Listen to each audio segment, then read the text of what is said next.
So அனைவருக்கும் வணக்கம். Welcome to Sunday சண்டை. ரொம்ப நாள் கழிச்சு நம்ம பார்க்குறோம். இன்றைக்கி நம்ம என்ன டாபிக் பேச போகிறோம் அப்படின்னா, மும்மொழிக் கொள்கை எஜுகேஷனல் பாலிசியில் இப்போ பேசிகிட்டு இருக்காங்களோ அதை பற்றி தான் பேச போகிறோம். ஸோ அதுக்கு முன்னாடி போகிறதுக்கு முன்னாடி இந்த மும்மொழிக் கொள்கைனால நம்மளுக்கு வந்து ஹிந்தி இம்போஷன் இருக்கா இல்லையா அப்படின்றத பார்த்தோம்னா, அது இல்லை தான் ஆக்சுவலாக. ஏன் அப்படின்னா, இந்திய மொழியில் ஏதாவது ஒரு மொழியை தான் தேர்ந்தெடுத்துக்கணும்னு சொல்கிறாங்க. ஹிந்தியை தேர்ந்தெடுக்க அப்படின்ற மாதிரி அவங்க சொல்லலை. ஆனால் ப்ராக்டிக்கலாக நம்ம பார்த்தோம்னா, இப்போ நம்ம ஹைதராபாத் போகிறோம்னு வச்சுக்கோங்களேன். ஸோ அங்கே வந்து ஹிந்தியை வச்சு சஸ்டெயின் பண்ண முடியும். ஸோ நம்ம பெங்களூர் போகிறோம் அப்படின்னாலும் நம்ம வந்து அங்கே ஹிந்தியை வச்சு சஸ்டெயின் பண்ணி இருக்க முடியும். அது மாதிரி நம்ம கேரளா போனாலுமே, கேரளா எல்லாத்துக்கும் தெரியுது, நம்ம ஹிந்தியை வச்சு சஸ்டெயின் பண்ணி நம்மளால் இருக்க முடியும். நான் ஏன் சவுத் இந்தியா வந்து பேசுகிறேன், நார்த் இந்தியாவில் ஆல்ரெடி ஹிந்தி இருக்குது. சவுத் இந்தியாவில் நம்ம போகணும்னாலே ஹிந்தி இஸ் என்எஃப் அப்படின்ற மாதிரி இருக்குது. ஸோ ப்ராக்டிக்கலாக இப்போ வரும்போது என்ன ஆகும் அப்படின்னா, தேர்ட் ஆப்ஷன் வந்து நம்ம கவர்மெண்ட்டு ஸ்கூல் எல்லாத்துலேயும் கொண்டு வரும்போது கண்டிப்பாக வந்து ஹிந்தி தான் ஈஸியான டீச்சர்ஸும் கிடைப்பாங்க, ஹிந்தி தான் எடுக்கிற மாதிரி வரும். ஸோ இன்டைரக்டாக வந்து எல்லாருமே மெஜாரிட்டி வந்து ஹிந்தியை தான் எடுக்க போகிறாங்க. ஸோ அதுதான் நடக்கும். ஸோ சரி, இது யதார்த்தமாக நடந்தால் பரவாயில்ல, அது ஒன்றும் பிரச்சனை கிடையாது. இது அரசியல் ரீதியாக நம்மளுக்கு வந்து கண்டிப்பாக நீங்கள் பண்ணணும் அப்படின்னு சொல்லும்போது தான் இங்கே ஒரு சிக்கல் வருது.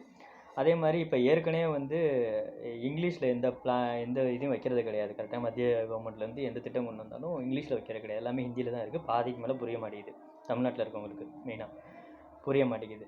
ஸோ அதோட பெனிஃபிட்ஸ் நம்மளால் எடுக்க முடியுமா அப்படின்னா போகிறதும் கிடையாது. பெனிஃபிட்ஸ் எடுக்கிறதுக்கான வாய்ப்பும் இல்லாத மாதிரி தான் போய்கிட்டு இருக்கு ஆக்சுவலாக. ஸோ அப்போ என்ன ஆகுது அப்படின்னா, எல்லா இடத்துலையும் ஹிந்தி ஹிந்தி ஹிந்தி அப்படின்னு வரும்போது இன்டைரக்டாக இது வந்து திணிப்பு தான். அப்படி பார்த்தீங்கன்னா மேலே சொல்லலாம் இது திணிப்பு இல்லை அப்படின்னு கொள்கைப்படி சொல்லலாம், நீங்களே எடுத்துக்கோங்க அப்படின்ட்டு. 2 ஆப்ஷன் கொடுக்காம, அதாவது இன்டைரக்டாக வந்து 2 ஆப்ஷன் கொடுக்குற மாதிரி கொடுத்து ஒரு ஆப்ஷன் தொடுங்க அப்படின்னு சொல்கிற மாதிரி தான் இதை நான் பார்க்குறேன். இப்படி தான் இருக்குது ஆக்சுவலாக. ஸோ அப்போனா இது நீ ஹிந்தி கற்றுக்கக்கூடாதுன்னு சொல்கிறியா அப்படின்னு கேட்டால் அப்படி கிடையாது, விருப்பப்பட்டால் கற்றுக்கலாம் ஆக்சுவலாக. இது அரசு திணிக்காமல் இருந்தால் சரி. இதுக்கு என்ன ஆப்ஷன் வழி இருக்குது அப்படின்னா, 2 வழி இருக்கலாம் மேபி. ரைட். ஒன்று வந்து பார்த்திங்கன்னா, வேர்ல்டு லாங்குவேஜை தேர்ட் ஆப்ஷனாக கொண்டு வாங்க. ஆக்சுவலாக ஃப்ரெண்ட்ஸ்லாம் படிக்கிறாங்கல்ல சிபிசிஎஸ்சியில், ஜெர்மன் படிக்கிறாங்க, டச் படிக்கிறாங்க, அப்படிலாம் கேள்விப்பட்டேன்.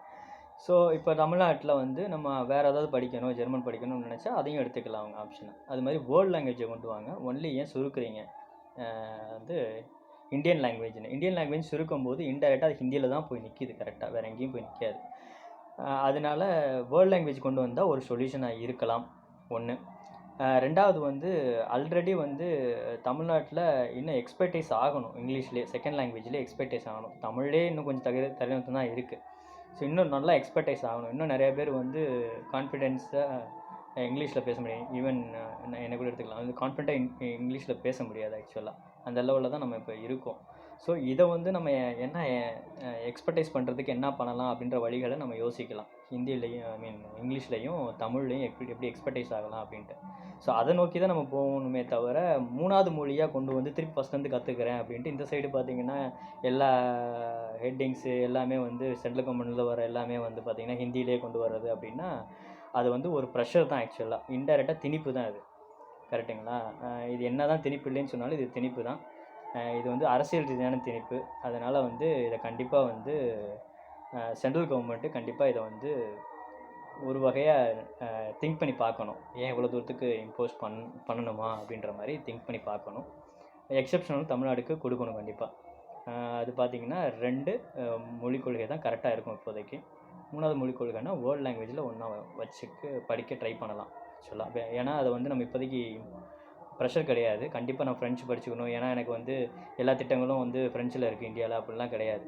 நான் ஃப்ரெஞ்சு படித்தேன்னா அங்கே எனக்கு ஆப்ஷன் இருந்துச்சுன்னா நான் ஃப்ரெஞ்சு படிச்சுட்டு நான் அங்கே போய் ஒர்க் பண்ணலாம், இல்லை அதுக்கான தேடலும் நான் எடுத்துக்கலாமே தவிர மற்றபடி எந்த ஒரு கட்டாயமும் கிடையாது. அது மாதிரி மொழி என்பது வந்து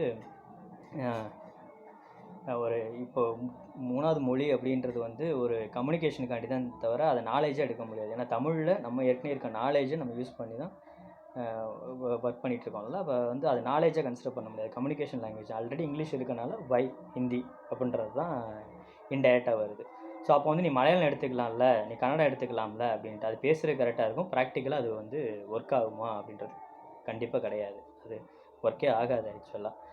ரொம்ப பற்று வச்சு நம்ம எடுத்தால் வேணால் அது ஒரு ஸ்டெப்பு, ரொம்ப கவர்மெண்ட்டு ஃபுல் ஸ்டெப்பு போட்டு எடுத்தால் வேணால் மேபி அது பாசிபிலிட்டி இருக்குது. ஸோ அதனால் மும்மொழி கொள்கையை பொறுத்த வரையும் டைரெக்டாக அது வந்து ஹிந்தியை இம்போஸ் பண்ணாட்டினாலும் இன்டைரக்டாக ஹிந்தியை இம்போஸ் பண்ணுற மாதிரி தான் தெரிகிறது. ஸோ இப்போ நம்ம தான் முடிவு பண்ணணும் நம்மளுக்கு தேவையா தேவையில்லையா. ஐ மீன் தமிழ்நாட்டில் இருக்க தமிழர் மக்கள்லாம் முடிவு பண்ணணும் இது நம்மளுக்கு தேவையா தேவையில்லையா. அஃபிஷியல் ஐ மீன் இந்த இம்போஷன் பண்ணுற விஷயம் மும்மொழிக் கொள்கை தேவையா இல்லையான்னு நம்ம தான் டிசைட் பண்ணிக்கணும். இது உங்கள் சிந்தனைக்கே விட்டுடுறேன். நல்லா சிந்திங்க. ஏன்னா இது ஃப்யூச்சரையும் சேர்த்து அஃபெக்ட் பண்ணும். இது ப்ரெசென்ட்டை மட்டும் அஃபெக்ட் பண்ணாது, இது ஃப்யூச்சர் ஜென்ரேஷனையும் சேர்த்து அஃபெக்ட் பண்ணும். இப்போ நம்ம ஓடிட்டு இருக்க பொருளாதார வாழ்க்கையில் இப்போதைக்கு எனக்கு எந்த பிரச்சனையும் இல்லையே அப்புறம் என்ன அப்படின்னு நினச்சோம்னா, ஒரு மேபி இது ரொம்ப பெரிய இம்போஷனாக வந்துச்சு அப்படின்னா ஒரு ஒரு இனமே தமிழ் இனமே இல்லாமல் போகிறக்கான வாய்ப்பும் இருக்குது ஆக்சுவலாக. ஆனால் அதெல்லாம் பெரிய எக்ஸாக்ரேட் பண்ணி நான் சொல்கிறேன். பட் இருந்தாலும் அதுக்கான வாய்ப்பு அடித்தளம் இதுவாக இருக்கும். அதனால் நல்லா யோசிங்க. தமிழ் மக்கள் தான் நல்லா யோசிக்கணும். யோசிச்சுட்டு ஒரு அது மாதிரி பொலிட்டிஷியனையும் யோசிக்கணும். யோசித்து நல்ல முடிவாக எடுங்க ஆக்சுவலாக. நன்றி, வணக்கம்.